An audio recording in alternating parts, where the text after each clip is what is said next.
Okay, guys, Nicholas Rosenberg here, Cult Media, Punching Back Podcast in Downtown Arts District. And today I've got Avi Shalem, famous musician. What's good today? What's up, Nicky Rosenberg? What's happening, man? Everything's great. So tell us, where were you born and raised? So, I was raised by ghosts, but that's a whole nother story. I was born in Queens, New York, by way of Israel. Okay, so when you say by way of Israel, you're talking about your family? Yes. Okay. Yes. All right, and tell me, what was it like to grow up in Queens? It was great back then. It was Forest Hills, Queens, Forest Hills, New York. Beautiful neighborhood, multicultural. Man, there was a lot of creativity going on. You know, it was just a tremendous atmosphere for that. When, you know, Queens was like a suburb of Manhattan, of what they call New York City. And I don't know, man, from the time I was 11, 12 years old, you know, the creativity was already swirling around in my head, right? So I'd make my way to Manhattan, and it was just all kind of adventures. When did music first grab you? Music was interesting. So at first it was just the words. It was just writing, okay? And, you know, spoken word was out there already, right? It was more associated with, spoken word was more associated with 60s or early 70s, or I was coming up in the 80s.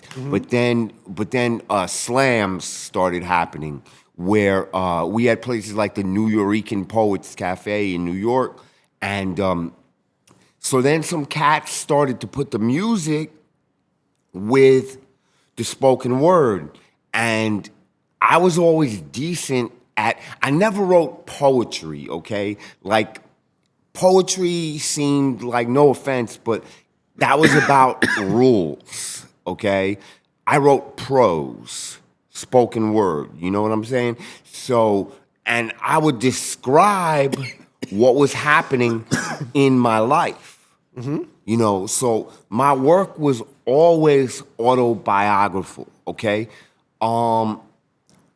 So long story short, you know, I was a wild child, right? That's part of the story. I mean, you know, I was a political activist as a young man. So I had all these experiences, and I'd scribe them, I'd write them. Meantime, cats in my neighborhood were kind of becoming rap stars and rock stars. Because again, you're talking about New York City back then, you know, we put it on, you know what I'm saying? So there was just so much talent. So I stayed tight, even though I was always leaving. I've been a traveling man, like, forever, lived in, or just, I got a worldwide hood pass, and you know what I'm saying? So I stayed in touch with primarily these cats called Collision, okay? And my best friend, my closest friend, Gustavo Viturera, what's up, G? Out of New York, he encouraged me. He was like, Avi, man, let's take you into the studio and just do your thing. And I was like, Chuela. We called each other Chuela. Chuela, like, I can't really sing, man. He's like, man, you got a great voice. Just do your words. Don't do it any different than you write it. So we went into the studio, and it was magic, man. And that was a long time ago. It was magic. I've been blessed. I've been blessed to have, you know, written and done vocals for everybody. And you want to know how I became a solo artist? Sure.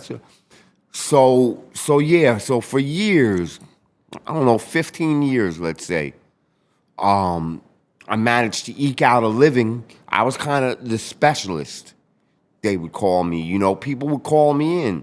I'm not big into dropping names. Y'all know, just Google me, AVI DEANO SHALEM, DEANO Shalem. And you'll find out I've worked with everyone. I've been blessed, humbled, and blessed and appreciative, right? So a few years ago, and you know this, Nick, a few years ago, this cat out of Miami calls me, right? Mm-hmm. And he introduces himself. He says, I'm Richard Jackson, known as Niceflix, Nyceflix, Richard Niceflix Jackson. Also born and raised in Queens, ends up in Miami. And he says, I'm a documentary filmmaker, right? Mm-hmm. And I'm interested in doing a documentary on your life and career. And I'm like, huh? I thought he was trying to sell me something, Nick. You know what I'm saying? I was like, what, me? Because I'm not for everybody, and I'm never been for the masses, so I'm like, what? He was like, nah, man, I'm not trying to sell you anything. I'm going to come down to L.A. and, you know, with a film crew and do it right. And so he did. He did. And so the point is that big part of my story, my life story, was like in the Bay Area, San Francisco, Oakland. And then, so we went up there, and it was wild style. I mean, you know, a documentary called Raised by Ghosts, the AVI DEANO SHALEM story. Y'all, you can check it out. It's, you know, on YouTube and etc. Anyway, the point is that while we were traveling and getting to know each other, I've always believed, Nick, I've always believed in throwing darts at the dartboard, not a darts. Like, I don't give a fuck. You feel me? You know that. You know how we can get into that, but you know how I get. So I started busting Richard Niceflix Jackson balls, you know, because I keep it gully like that. I'm like, Richard, I want to win a motherfucking Grammy Award. He's like, what are you talking about? I'm like, I checked into it. I want to do the soundtrack for the documentary. Can I do that? I don't want you putting someone else's fucking music behind it when this is what I do. You feel me? So, because, check it, Nick. He had me, okay, like at the Ambassador Hotel, right? I had a crazy incident take place there, okay? I mean, I can kick the poem if y'all want anytime. Sure. Right now? Yeah. Okay. Let's hear it. So, okay. So, like, this is something, we put this to music, me and Collision. It was crazy. So, this is called Room 612. I've never done it sitting down, but that's another story. So, you want to stand? I mean, they always say, when they interviewed me on National Public Radio in Miami a few months ago, the guy says, Avi Shalem, why do you stand for your poetry? I'm like, man, I can't sit I want to stand. Can I stand, Prime? Can I stand, man? Can I stand up for this? Well, the mic will be able to pick up. Okay, we handle it. You got me good, though? Okay, here we go. Room 612. I saw you falling in the blue light, reaching. Your fingers stretched like cords. They would stretch like cords. I tried but could not hold on. I was 125 pounds of sheer fissure. Man, I could not hold on. I could not make out your face as you fell, only the sickening thud of your neck twisting on pavement. I stole one more look out the window of room 612 of the Ambassador Hotel, saw you lying spread-eagled and ran. Man, I ran much like you fell, hips flailing, arms waving, head bobbing, my mind trembling. It was trembling. It was not till 3 days later that Karina found me lying huddled in some piss-stained Tenderloin alley and led me back by the hand.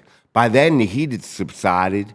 It always does for us. I heard they flew you back to Detroit. I heard they gave you your propers. I heard drag queen Kim was looking for me through the space in my veins. Sometimes I see your reflection in my palms, feel my biceps, know that I could kill a man or save a man.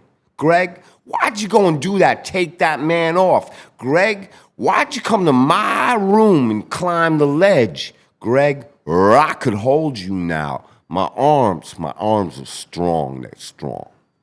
Yeah. All right. Love it. Thank you. So the point is that Jackson had me, Niceflix had me, describing my wild ass life, and we was traveling. I'm into whale watching, for instance. We went to Monterey, and it was majestic, on the boats and seeing whales and the whole coastal thing. And but I was like, nah, man, I'm gonna do the soundtrack. So for the first time in my life, I took complete control of the music. I was the producer, okay? The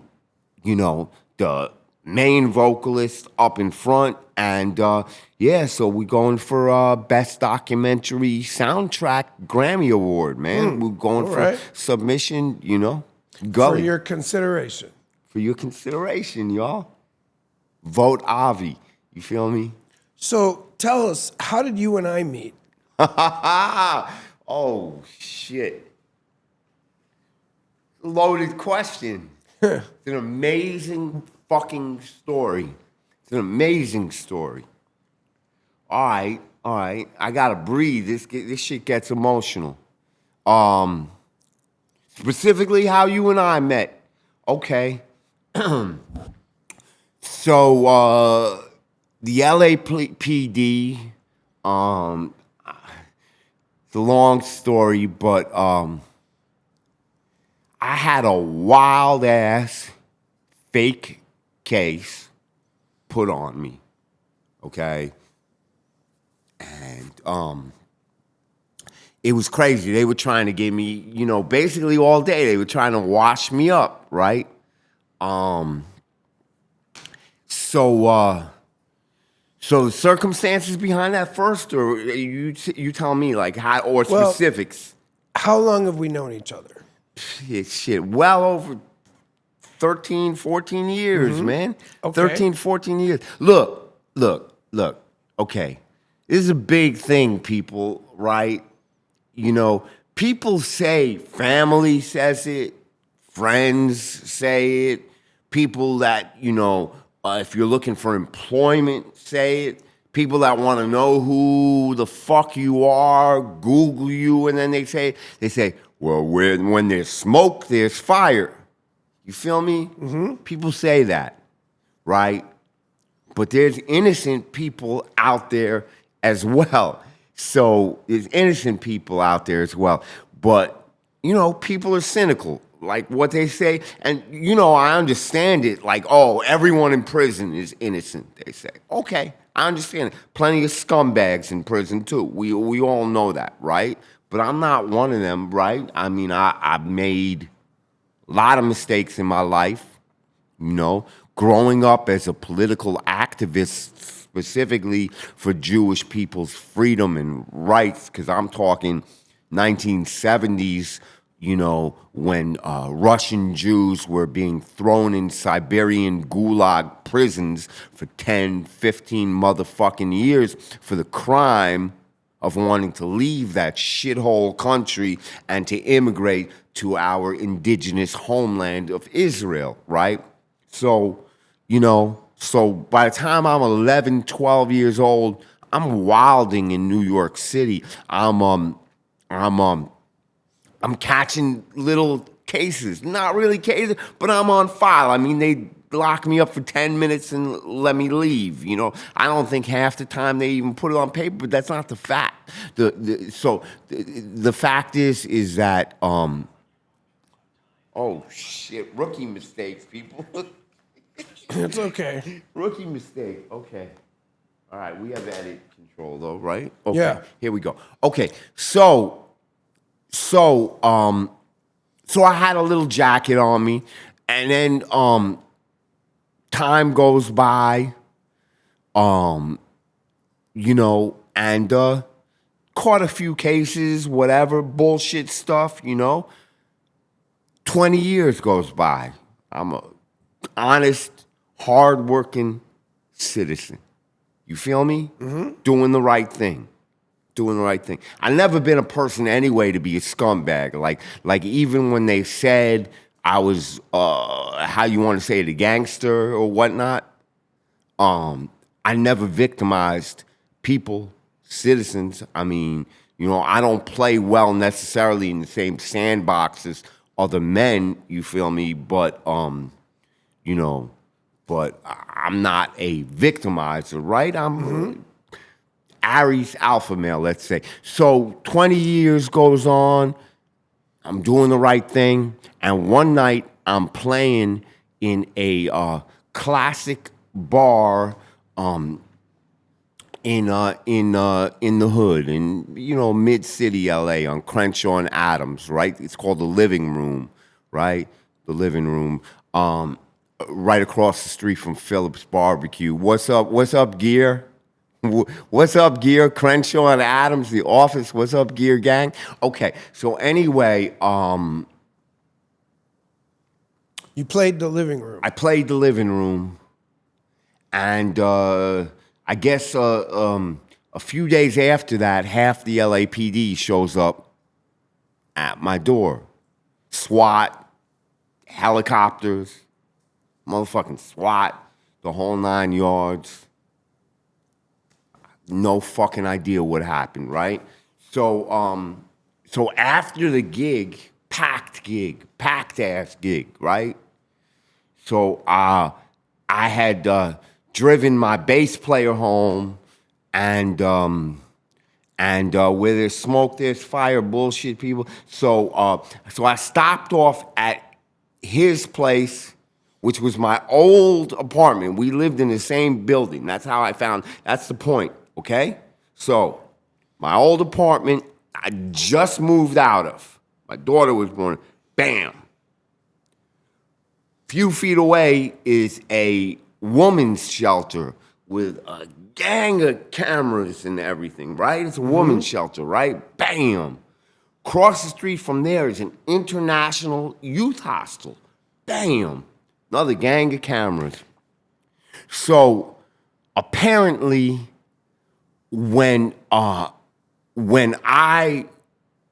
was coming out of his apartment, right? I stopped off, you know, after the gig. I just went in, used the bathroom, boom, was walking towards my car. Didn't notice anything. Still to this day, don't recall hearing anything. Went in my car, drove away, right? Mm-hmm.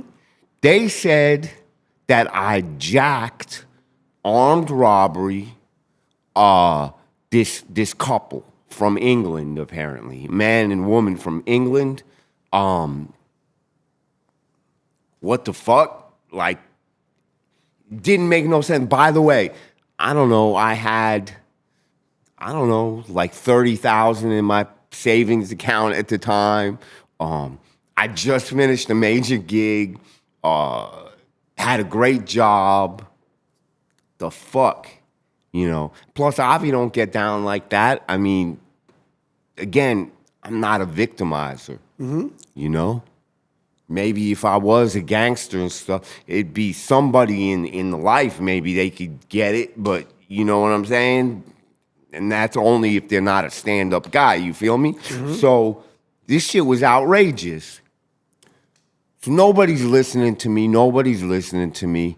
You know, family, of course, you know, they're thinking like squares. So they're already talking to me about, oh my God, you can't, what can you do? Because if they find you guilty, and people are already trying to like, I'm like, y'all are out of your motherfucking minds if you think I gotta find somebody. So I go to this place called Homeboy Industries. God bless Homeboy. Are they still there, Nick? Yeah. Shout out Father G. Oh, Father G, blessings. Really, respect given. Chazak for Baruch, we say strength and blessings, okay? So I go to Homeboy Industries, and they've got a legal... Now, Homeboy Industries is a hardcore place. I mean, there's criminal gang member anonymous meetings going on. There's, face tattoo removal services going on. There's hardcore stuff going on, right? And they got this tiny little office, legal counsel. And it ends up being, well, you can introduce her. The former head, Ellie Miller. Yes, Miss Miller, Attorney Miller. She was an incredible lady, just incredible. There's a line to see her, right? Mm-hmm. And because everybody's desperate, I get in there and I start spitting my truth to her.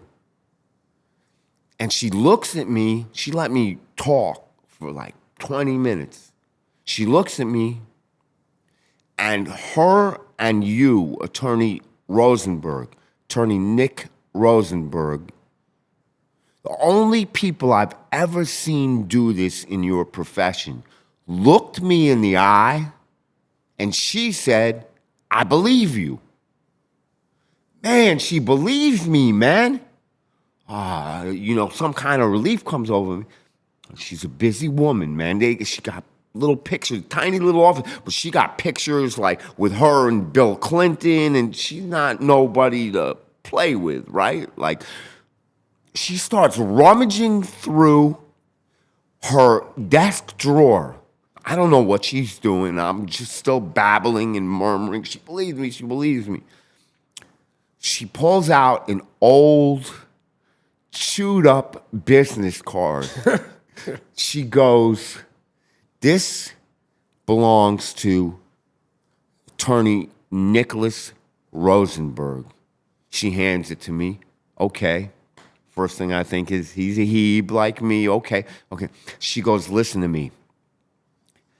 His bedside manner, Nick doesn't like Nick doesn't like this, man. Check this out. I busted Nick's balls when we won. She goes, his bedside manner is not gentle, but his passion makes district attorneys run when they see him.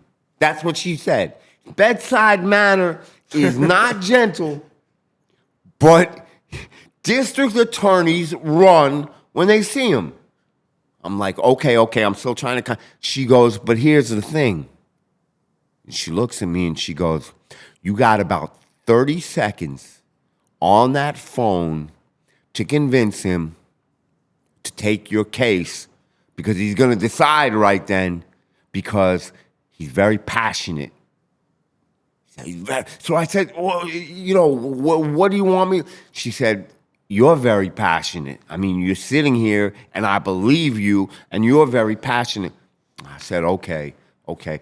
Man, I remember before I called you, man, I don't know why, but I felt this like kinetic kind of, synergy kind of thing happening, man. And,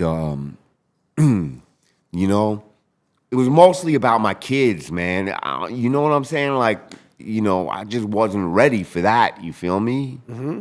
So I called you. And I spit it to you. And you let me ramble. And you made an appointment. And, Miss Miller, she was right, because Attorney Rosenberg, he keeps it gully. You're not. You're extremely passionate. And what she said you're a fighter, and you are a fighter. So you and I met, and you believed me, which is strange because, criminal defense attorneys don't necessarily communicate that with their clients because y'all are in a tough position. You have legalities to work your way through, correct? Okay. You have formalities, technicalities, legalities, right? And y'all believe that everybody is entitled to, rather, a fair system, a fair process, rather, correct? But you cut through all that because you saw I was innocent right away. You were like, nothing made sense to you. You want me to spit how we won? Sure. Do we do that? So just so everyone knows, Avi had a robbery case, armed robbery, meaning with a firearm, and this was in 2012, and we went to trial. We went to trial because okay, that's another thing. So that's what Miss Miller said. She said, I can see you're not. She said, she'd asked me, you interested in taking the deal? Because check it, 95% of people, they're gonna end up taking a deal. They don't have the money, they're not brave enough, maybe, they're scared,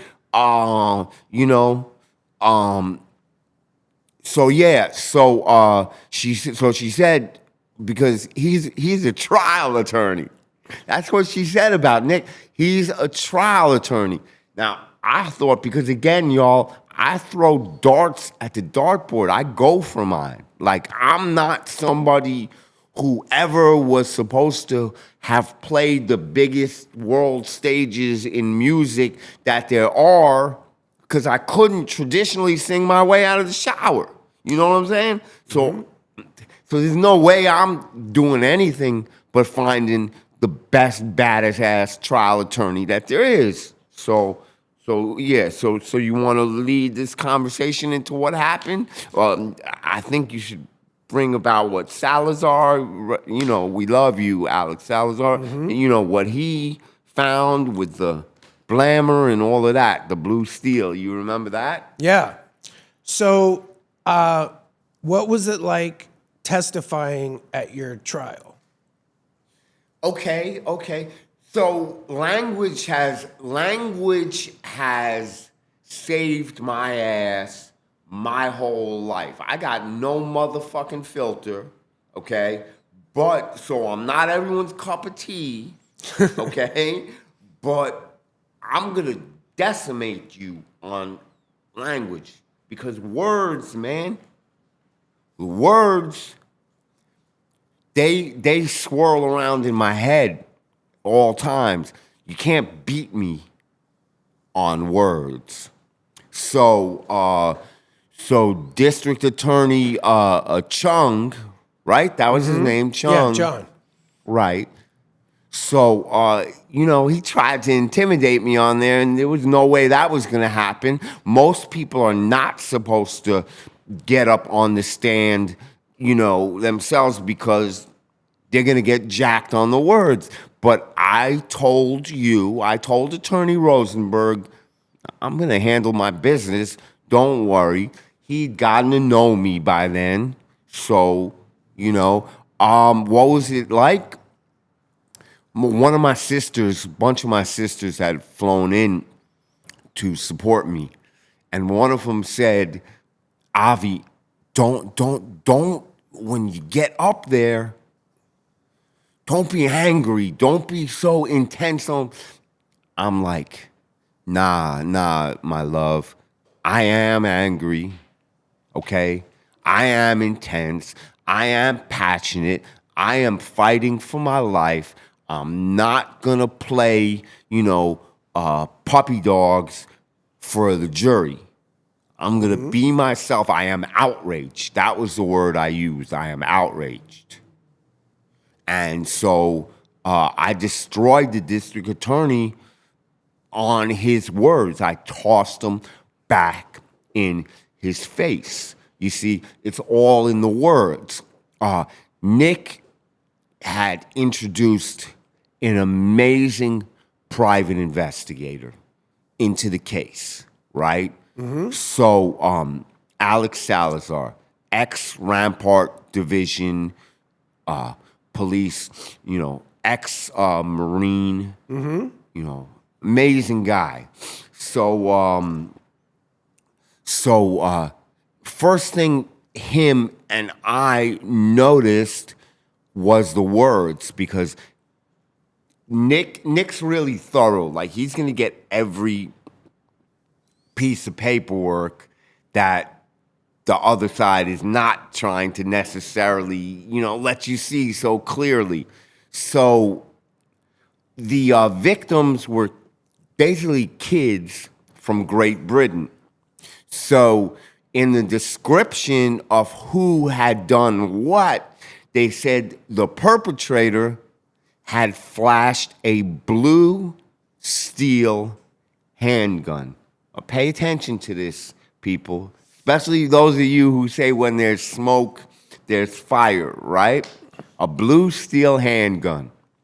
Well, Alex Salazar says, Nick, Avi, blue steel handgun is a law enforcement only term. It is not a civilian term. There's no civilian. A civilian's going to say the black gun, the brown gun, the gray gun. They are not going to say a blue steel. Certainly, a little girl from Great Britain is not going to say a blue steel handgun. So the district attorneys there, when they tore through my house, my little son had a toy gun, like a toy gun with the orange tip in it,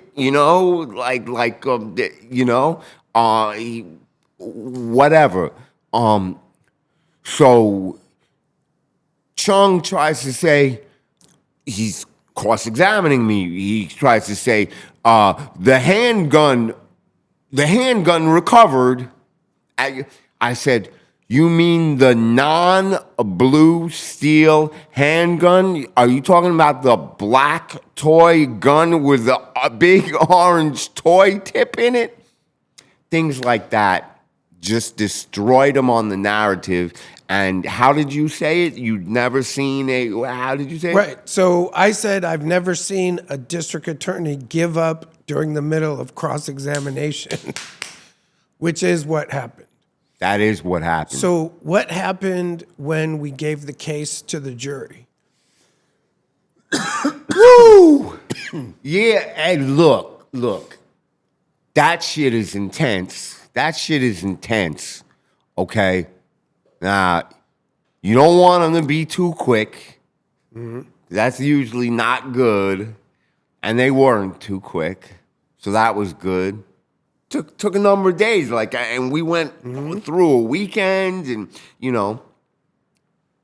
So it was by the way, so it was right smack in the holiest of Jewish days, Yom Kippur, the Day of Atonement, where literally we're fasting and literally we're asking God to give us a new lease, on life, and we're atoning for our sins. We're literally sitting there in the prayers, and we're beating our breasts. We're saying, for the crime of stealing, for the crime of lying, for the crime of cheating, So we're spitting it out there. So very intense, and at that point, my rabbi, I had a rabbi I was real close to. So he's basically dedicating all these services to me, and it was intense. And so then, after a number of days and in through the next week, they say, okay, the jury's in. I don't know if I don't know if people can understand when you're a man. I was in my early 40s then, right? My kids mean everything to me. I'm innocent, okay? I don't know how the jury was going to view me, honestly, because, again, I am passionate and I'm not a sugarcoater. Everything's going through my mind. Nick had done some wild stuff, by the way, just to say before we get to the jury decision. Nick had done some wild stuff. Explain the boards to people before we say what happened with the... Well, so I made some trial exhibits which showed the alleyway where this occurred, and I mounted them on foam core, and I think I used it to have them circle where they were and where the potential robber was, etc. Now, what happened with the kid? What happened with the kid they pulled? What happened with the security guard kid, the boyfriend, whatever the hell he was? well, so we had subpoenaed a witness and he didn't show up.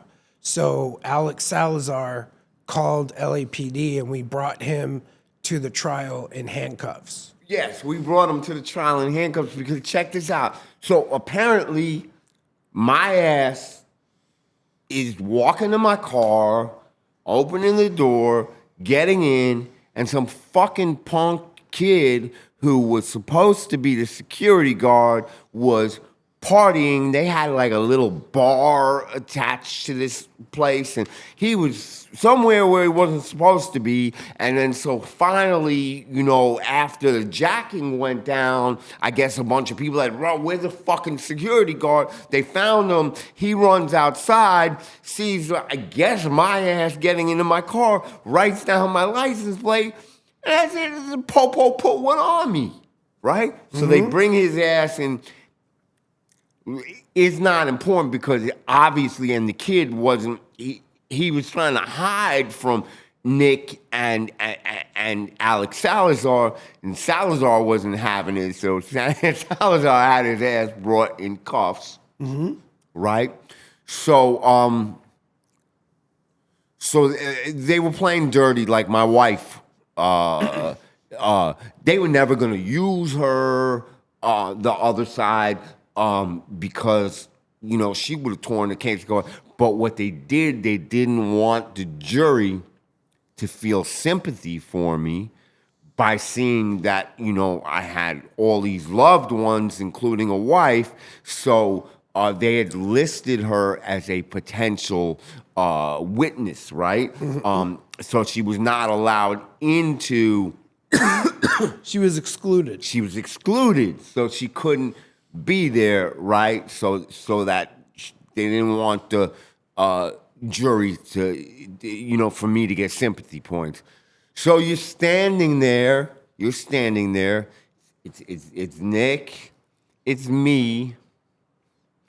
I remember looking over my shoulder at my sisters, right?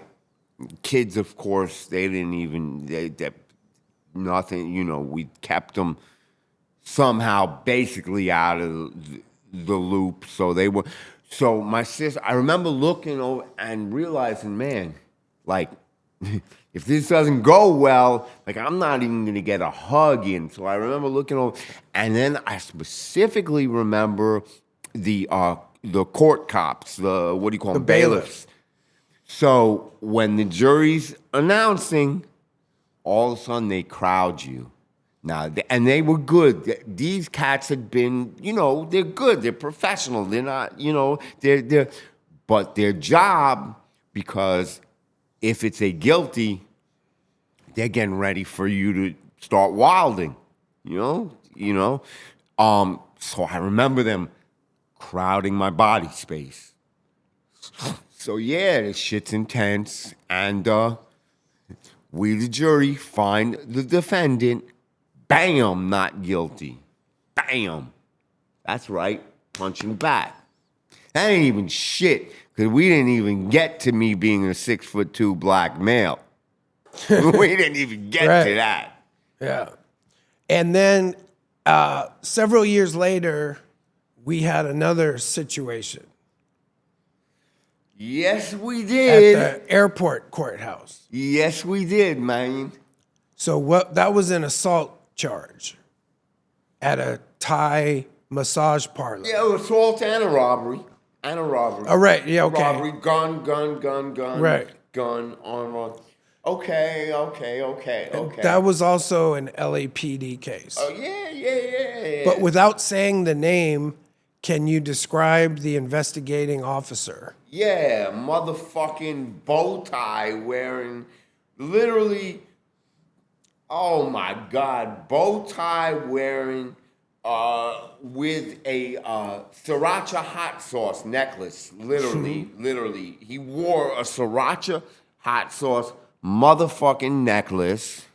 My wife asked him, it's a crazy story because I brought him to my house. Hey, you want me to spit that? Are you ready for that? So, I mean, it's up to you how you want to answer a question. Go ahead. Listen, man. Listen, man. Look. People, where there's smoke, there's fire, my ass, man. Sometimes, but, you know, there's people who... innocent people, man. Okay.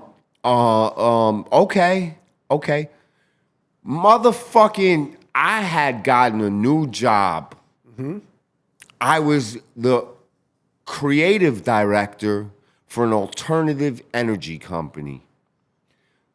Unbelievable place, right? With, no offices, just open spaces, atriums, people on rollerblades through the, and I was gonna be doing all the creative stuff for them.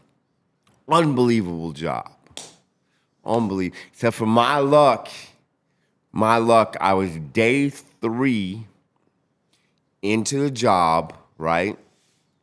My new boss had lent me, I was having car trouble, so he lent me like I don't know, $100,000 whip of his.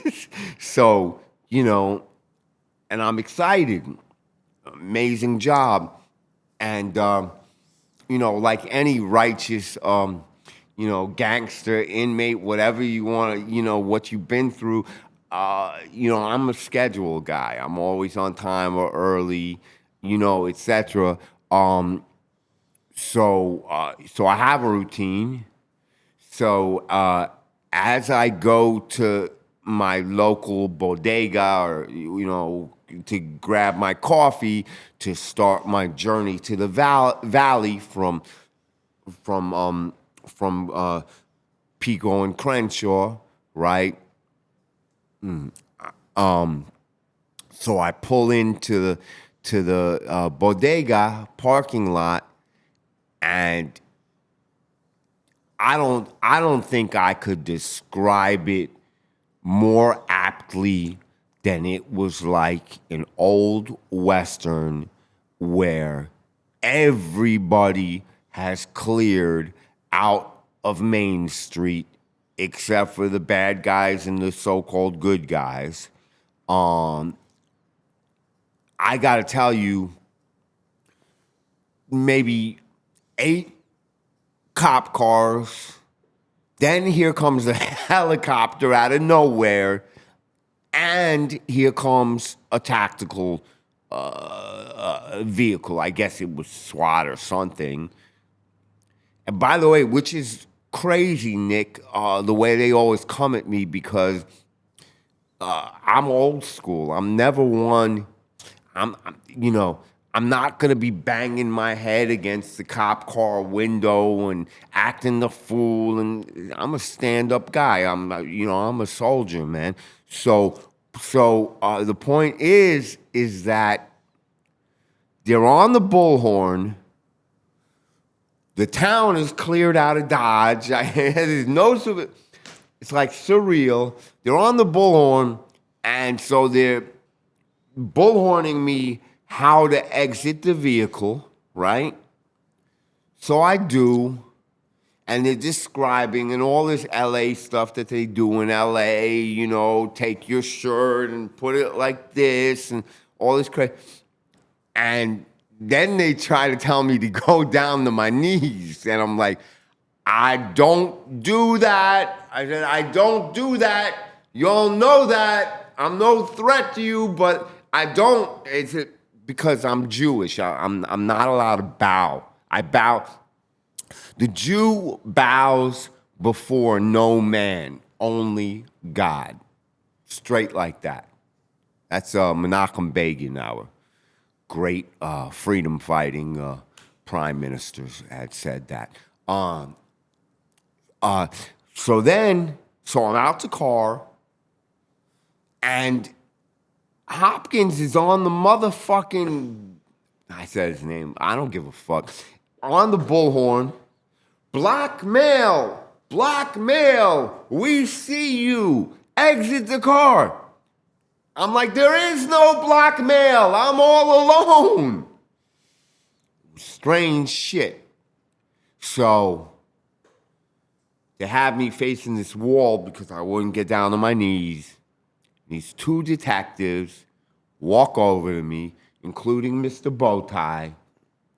And right away, they're like, well, what's going on here? There's something strange. I'm like, yeah, what the fuck is going on here? Like, I'm shocked. What's going on here? And so the detective says, well, there's something that doesn't make sense because we're looking for a 6'2" black male. I'm 5'10" and pale complexioned, right? I'm like, huh? And then they start asking me, well, but your license plate. I'm like, again with the license plate? I mean, this is what, 3-4 years after we had won the first one? So they go, nah, something doesn't add up. They start asking me about my son, who's black. And I'm like, listen, my son is 5'6", maybe. He's special needs, right? And he doesn't drive. He was like 15 at the time also. And he doesn't drive. He can't drive. They're like, oh, well, we should check that out. I'm like, man, cut the shit. Take these cuffs off. They do, right? They do. And I said, man, y'all ain't gonna be putting through no bullshit. Come to my house right now. My son is there. So I tell them to come to my house, and they do. They do. They let me get in there. I drive. They're following me. They pull in. They go into my house. They see, oh, my God, like Elijah, you know. I mean, and, yeah, so my wife, so Kendra looked at Hopkins and she goes, you know, you got he's a bow tie wearing cop with these weird bowler hats and she goes, you know, you got sriracha, and he goes, yeah, well, you know, you go to your favorite cop restaurant and they never have the right hot sauce there, some shit like that. So that's what happened. So I'm in there for a long time, okay? Like in the county for a long time. And again, it's language. The whole thing is crazy because I'm sitting there. So I hadn't gotten Nick yet. You know, my family, for some weird reason, had gotten me some other attorney, and he's a piece of shit. Right away, he's just a piece of shit. He's a motherfucking deal maker, right? He's old ambulance chaser motherfucker who's not listening to me. And so I could tell right away he's part of the fucking system where he's just gonna try to.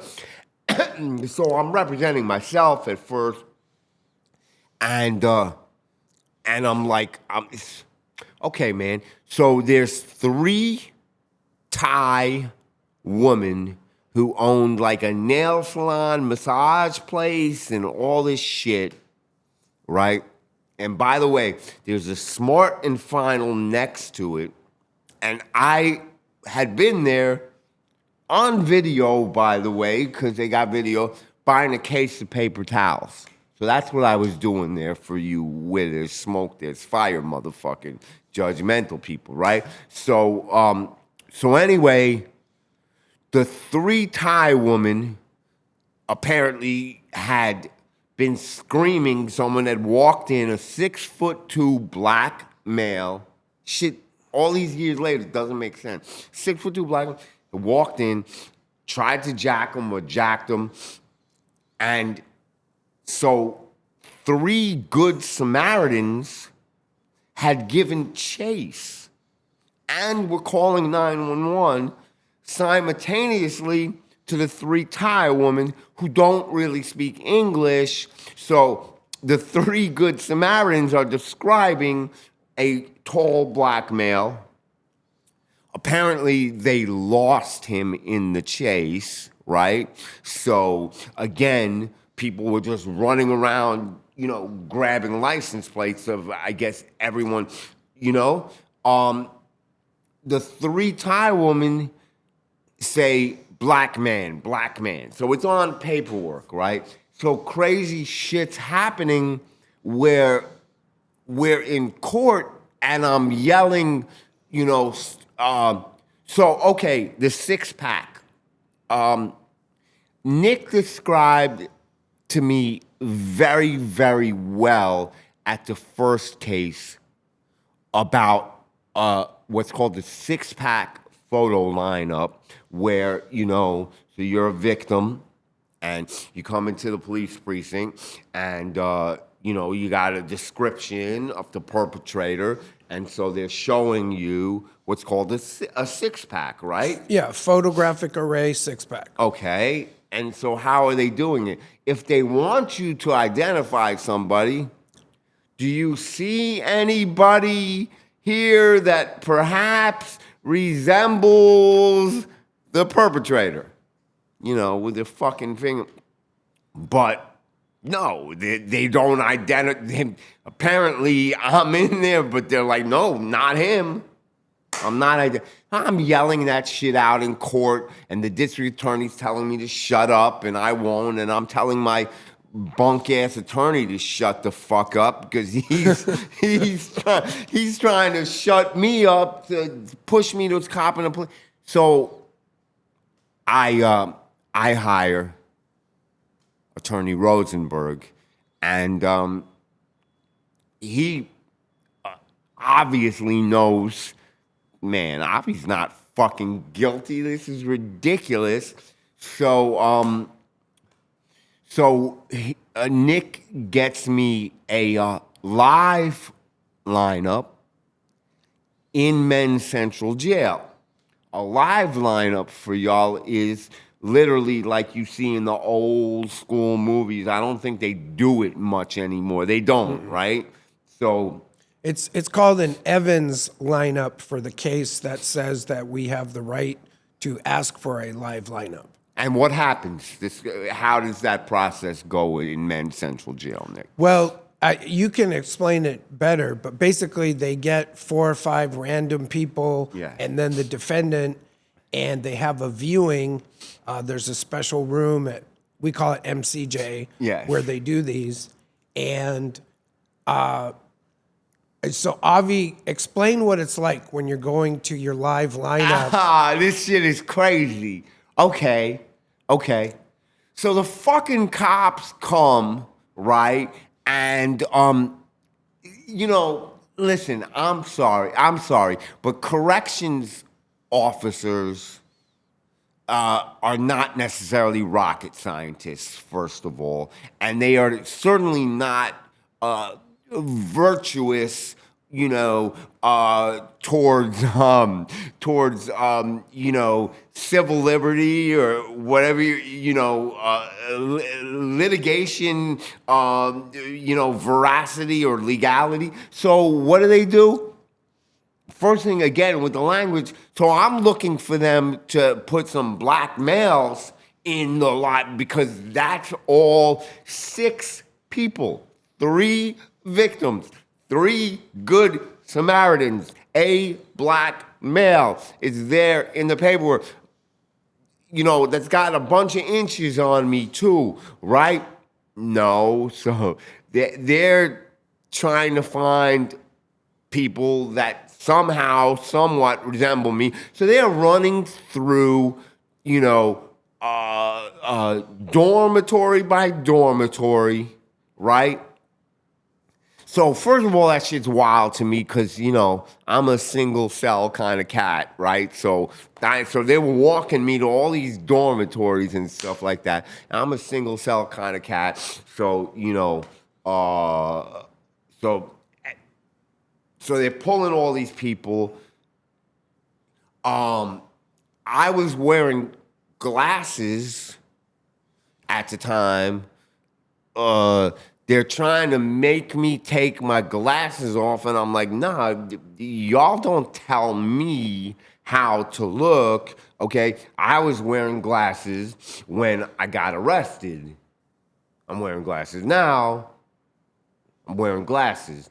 So you go in there, and yeah, and you stand up, and there's the glass, the one-way glass, right? You know, they have you say some words, you know, for your voice, and you got a hanging like a necklace. It's not a necklace. How do you describe it, Nick? The numbers. It's a placard. A placard, yeah. On a lanyard. Yes, correct. It's wood. It's Okay. it's so you know,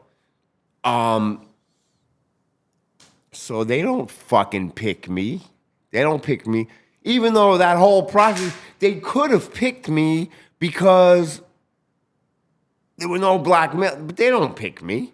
They didn't pick anybody, I guess. Right? I imagine that they just said, no, we don't see, right? I don't think they picked one of the other guys. They just didn't pick anybody because, again, the perpetrator was a 6'2" black male. All they had was, so on, and then we go to where was that? That wasn't on Temple Street, was it? No, that was Airport Courthouse. Yeah, what happened? Oh, yeah. So Airport Courthouse. So 3 for 3. Okay, I got some. There's certain people in my life who I vet people basically when I talk about stuff because I know people that are gonna drop me like a hot tamale basically. Behind where there's smoke, there's fire. You know, those are small-minded people. Look, first, before I get to the outcome, Nick had taught me something really, really valuable, okay? I'm not somebody, I grew up with cops and robbers and everything. It was New York City, and, you know, we might have a mob guy on this side of your house and a cop on the other side. And so I take people at face value. There's good law enforcement, there's shithead law enforcement, just like anything else, correct? Some people do things for the right reasons, some people don't. But I have a bad habit of my pride, my intense pride. So while it serves me well in the sense that I can't be intimidated, right? So a cat like me, when I'm innocent, I'm gonna stand up to it, and I'm not copping no plea, and etc. But the cops loved fucking with me because they're fascinated by me, number one, right? They're always fascinated by me for whatever reason. Maybe because I'm not intimidated by them. Like it's a lot of, give and take between us, and you know what I'm saying? But Nick says, Avi, stop. stop, because every time Nick turns around, the poor guy, he's got a job to do. Part of that job is me shutting the fuck up around these motherfuckers, right? So right. So Nick goes, Avi, man, listen, the cops are not there. The cops and the district attorney are not there to do the right thing. They're not there to tell the truth. They're not there for justice. They are there for wins as opposed to losses. Straight like that. There for wins as opposed to losses. And it clicked right away. It made sense to me because then I realized, now wait a minute. Your cop, especially a detective, right?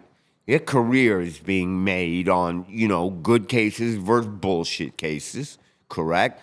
And then your district attorney, 1,000%, not only your district attorney, Nick. If Nick was a shit attorney, he'd have losses on his record. But Nick don't fucking lose, and that's what originally, what the lady had told me. Why did the lady, Miss Miller, God bless you, Miss Miller, why did the Miss Miller say district attorneys? I always say this about Nick because it's the fucking truth. Why did the lady say district attorneys run when they see Attorney Rosenberg approaching? Because I seen it with my own eyes. He spoils their motherfucking day because they know they're in for one. And they know he's going to bring the passion. And they know they're not going to win on words that they sneak in there.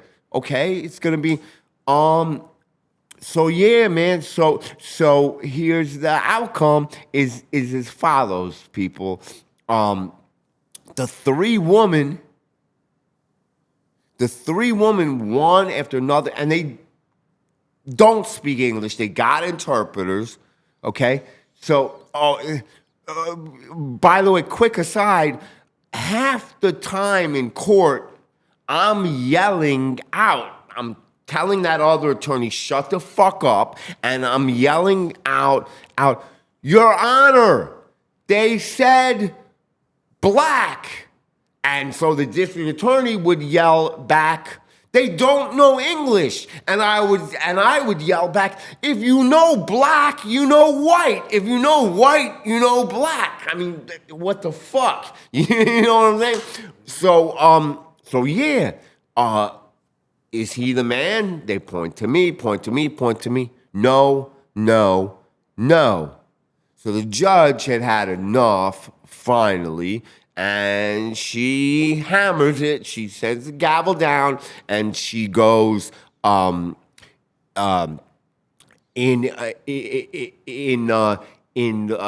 criminal trials, something like, I'm paraphrasing, maybe you'll say it better, there is a modicum of proof or of evidence, rather, you'll say it better, that you need to show. There is a certain threshold, a certain level of proof that you need to show against the defendant, and there is no modicum, there is no level, there is nothing. Boom. Get the fuck out of here. You're innocent, right? Right. So what happened is, because there was no in-court identification at preliminary hearing, the judge dismissed the case. And then, just so you know, that judge is now the presiding judge at CCB Courthouse. Woo! Okay, well, just to let you know. And I told her the story at an event. You did. I reminded her about that and case. How did she? She smiled. She smiled. Yeah, she wouldn't give you smiled. more than that, but she smiled. I hear. Well, okay, it doesn't even end there because it doesn't end there, right? So I go. So everything's emotional. I'm emotional, and so I'm like this to the Thai woman. Thank you. Like, if I could have hugged them, I would. The district attorneys day is spoiled. She's trying to yell at me. She's trying to yell at me in there, stay away from them. I'm like, lady, shut it, okay? I mean, she was a piece of trash, right? Or they don't know English and all. Okay, so we're leaving. Okay, people. Okay. I neglected to say this. This is why I was so angry. This case also, remember language, people? We said blue steel handgun, not a civilian term, not a law enforcement only. This is why I was so pissed. I'd forgotten this. Okay, language, people. These 3 Thai women, the same detective as on the first case, who writes blue steel handgun, right? Now, 4 or 5 years later, 3 Thai women who don't know English, right? The gun described was a blue steel handgun. So that shit had me crazy too. So I'm on the cell phone with my sisters in New York. I'm walking with Nick. We're right outside. I'm like, huh? And we see the detective. We see the fucking detective. And I'm like, to my sisters, I'm like, oh no, there he is. They're begging me, Avi, don't. I'm like, bullshit. Nick's telling me, Avi, you really shouldn't. You really shouldn't, man. I'm like, Nick, I got to. And I walked over to him and, tried looking him in the eye, but his bitch ass was looking down the whole time. And, I told him, I was a free man and I gave him, I lit into that ass. It's kind of a long story because they had been tapping my cell phone. So Nick had told me that that my cell phone was tapped, right? So when you're in jail and so you're calling a number, right? So you're calling a number, and when so the person on the other end hears you have a call from an inmate at blah blah blah blah blah, and at that point, when they ask you to say your name, so you have a call from inmate. Nobody really says their name because we get our messaging in case that person doesn't call. In other words, we say, hey, D, don't forget to send me my commissary money, or, that'll be in place of the name in case the person doesn't pick up. So I'm calling my own phone number, okay, and leaving messages for the detective on my own phone number, which I knew was tapped. I'm telling him, hey, listen, man, I'm tired of this. We can dance if you want when I get out of here. We can dance, man. I'll take you out for some coffee because we need to talk about this. I'm leaving him messages. And so I did that I think he was thinking about getting a restraining order against me or something. He was up trying to get up in me, shit. So that's what it is. We fight for justice, man. Okay, let me ask you this. Yeah. You identify yourself as a Jewish American, correct? No, I identify myself as an Israeli Jew. Israeli Jew. Okay. Yeah. But what's it like in jail? Who do you run with? I run brother other. I run with the black folk. Because I'm MENA, Middle Eastern North African, and I'm not allowed to run white because there's so much. 99% of bitch ass, American calling Jews that are locked up, they'll run white, but they'll take their marching orders from some fucking guy with Nazi lowrider tattoos and stuff like that, and so yeah. So the cops would have me. They were outraged because in California system, you have to claim something. You have to claim Wood, which is a white boy, or Homie, which is Mexican, Guatemalan, Salvadoran, be a gang member, or Paisa, or others, other, it's called. The others are, like small numbers, like, let's say Black Cubans or Middle Easterns, you know what I mean? Or some Asians run other. And so they run with the brothers, with the blacks, because the blacks are, quite frankly, they're kind, they're more benevolent. So they're going to protect, others because they know, like, but I don't run other, I run brother because I am a brother, I got it like that. So, yeah, I mean, so there were some race wars going on. I had to battle, a lot. Like the cops would take bets on who would win fights. Yeah, they would, they would pit me against, sometimes one, sometimes two in a row, sometimes three in a row, 2-3 days a week. They'd take us to these little, tiny ass holding pens where there's no cameras and stuff, and they take bets, and my wife KK would be coming to visit me, and and she'd be like, "Man, your hands, man, what's going?" And I'm like, "Yeah, my face is staying pretty, so I'm doing something good, yeah." All right. That's what it's like. All right, guys, we're going to wrap it up. Once again, Nicholas Rosenberg, Punching Back Podcast with Avi Shalem.